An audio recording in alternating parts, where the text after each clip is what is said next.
Once again, we gathered here to deal with, I don't even know what to say, man. First off, rest in peace to Jordan Davis. Secondly, my condolences to his family, friends, anyone who has been affected by this in any shape, form, or fashion. I love life, man. I know I make a lot of jokes, you know, I come across as an asshole, but at the end of the day, I love my life, I enjoy my life, and I enjoy people. And I don't know Jordan Davis, don't know nothing about him. I know we lost a young black man, and as a black man, I feel I'm part of a prestigious group because we are an endangered species. Regardless of what you feel about it or how you feel about it, more black men die than any other race of men.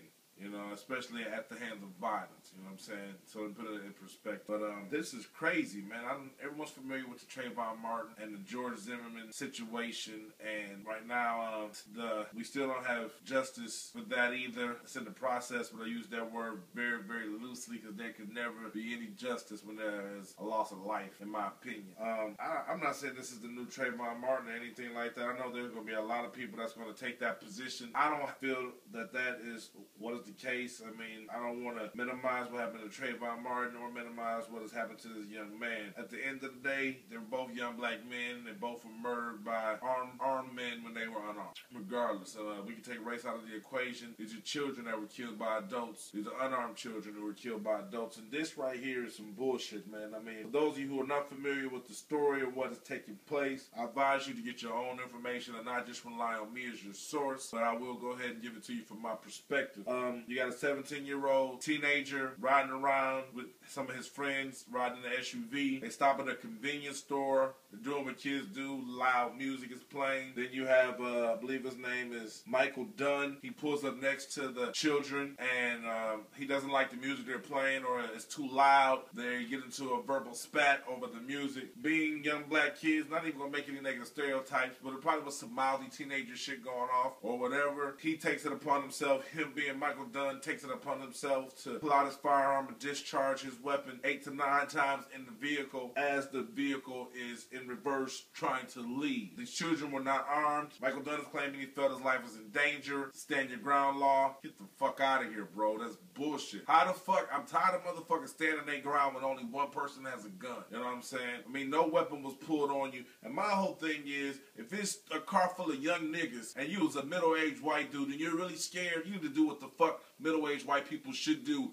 Call the police, motherfucker. You have a cell phone. They ain't even got out their vehicle. They have not approached you at all. That ain't even attempted. They talking shit. This is American freedom of speech. Fuck you. What you gonna do? Fuck you back. I mean, that's all it should be. But you take it upon yourself to shoot motherfuckers and then you leave the scene. You know what I'm saying? You just kill a motherfucker and leave the scene. Stand your ground law. That's not how the fucking stand your ground law work. Pop a motherfucker and leave. Deal with this shit on your own time. No, man. You gotta be fucking kidding me, man. This stand your ground law is turned into pop a young nigga law. You know what I'm saying? Shoot a motherfucker because he looking at me crazy law. Oh, this nigga talking sporty to me so I get to kill a motherfucker law. Like, you gotta be kidding me, man. This shit is out of control, man. Like, we're on the verge of some civil unrest if this shit doesn't get corrected very, very quickly. You know what I'm saying? Very, very quickly. You wonder why we got a young generation of niggas that don't give a fuck. It's because we're a target. You know what I'm saying?